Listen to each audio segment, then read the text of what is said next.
back to Bushwalking with Gregors. I had another adventure I had planned for you today. Unfortunately, due to some mechanical issues with the bike, I had to cut my trip short. However, that got me thinking. Think. What happens if I break down out in the bush? You know, when I go camping, I've got all sorts of survival equipment here.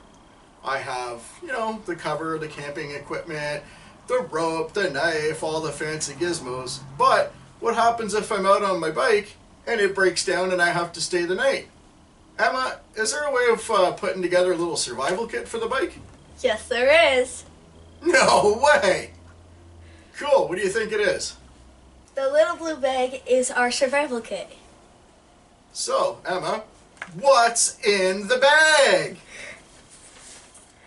In the bag, there is a rain poncho, an emergency blanket, a pocket knife, stainless steel cup, a rope, and a rope bracelet, and a ferro rod.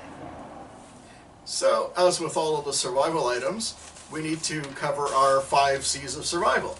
We have our cover, our cutting tool, our cordage, our combustion device, and the container. Did I say container twice? I like my container. So let's have a look in the bag and see what's in there. Emma, So there is a cover. We have our rain poncho. Yeah. As well as an emergency blanket. Those can be used, it's one of those regular plastic mylar space blankets, nothing fancy, but in a pinch it can be used to create a shelter, a little tarp, something to cover you up in to block the wind. Same thing with the rain poncho, it's a little plastic one. Could be used at least to get you out of the rain. Emma, what else is in the bag? So there is a pocket knife. It opens like so. And what do you use that for, Emma? You can use a pocket knife for cutting ropes. Cutting ropes to help make a shelter. To somewhat cut branches to also make a shelter or make a fire as well. Cool.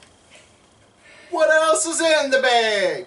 There is a stainless steel cup as well. So what do you use the cup for? You can use the cup for boiling water, making food, and disinfecting water. Awesome.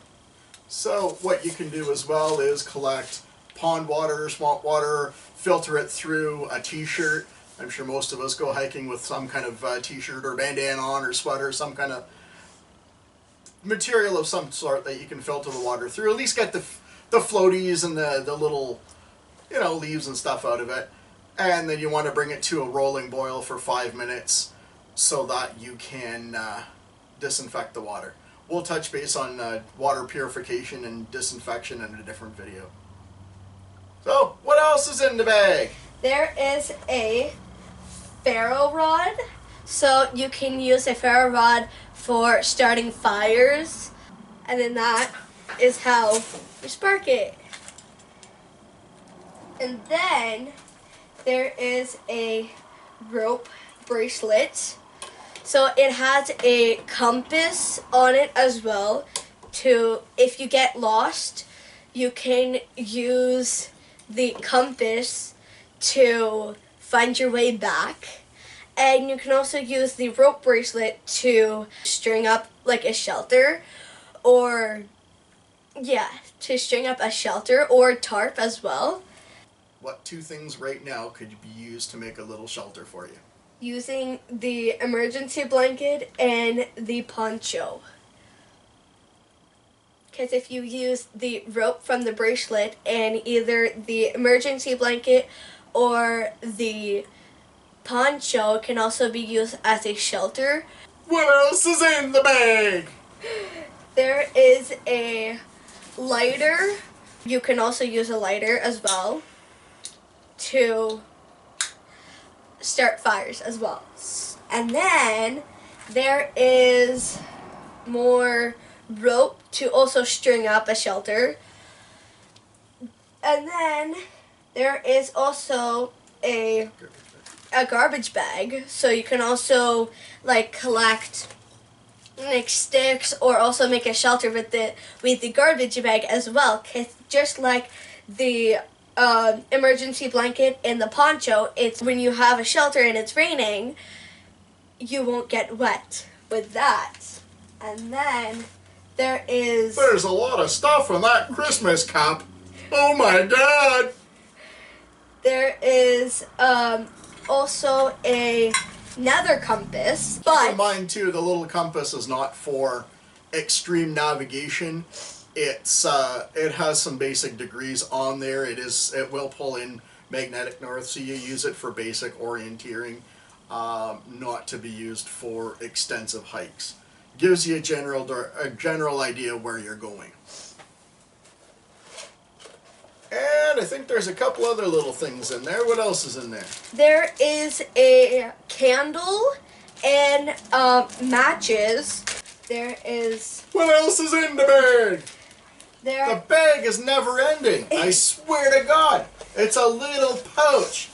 How much else can it hold? There is like a little bit of metal, or... It's a little spool of snare wire if you have to survive for extended periods of time. If you're getting really hungry, you can go out and snare small game. I personally don't know how to do that. I'd have to research that, but I'd have to be pretty darn hungry in order to do that. The human body can go usually 3 weeks without food, but your immediate needs are fire, water, shelter. So take care of those first. The body's going to work off its own fat. Last but not least, there is an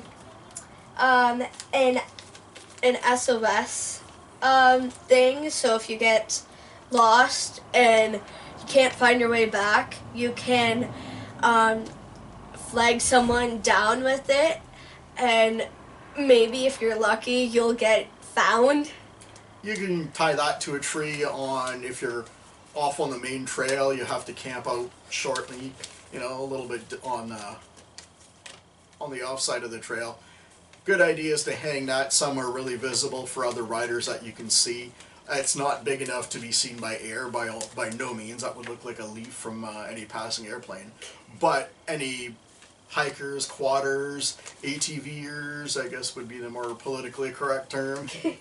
Anybody that can see that will at least recognize, oh no, someone needs help, and let's see how we can help them. Yeah. So, packing all that back up into the pouch.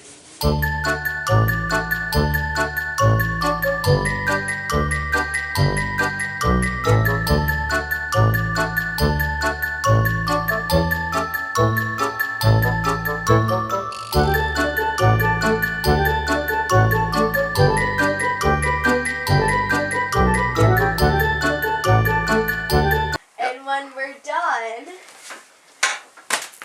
it fits perfectly in my little toolbox. A slam dunk for survival.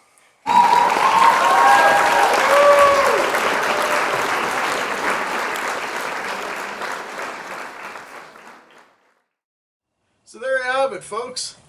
A way to make a nice little survival bag that fits in an ATV.